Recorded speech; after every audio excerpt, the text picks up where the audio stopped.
જતીનદાને બોલાવે. હાલો તમારા બાપ ઉપડે.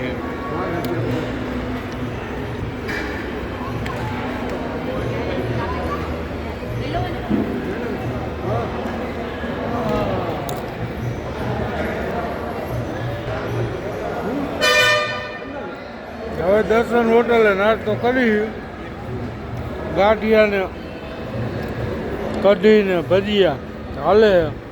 બોલ કાંઈક બોલ. હાલો એમ નથી બોલ, બોલો કાંઈક. બાપુંગી હાલો હાલો હવે અમારો સંઘ નોકો પડશે રાજકોટ જઈને. હવે બીજું ટૂર 2 વર્ષ પછી. હાલો જય માતાજી. હાલો ગાંઠિયા ખાવા દર્શન હોટલે બધાય.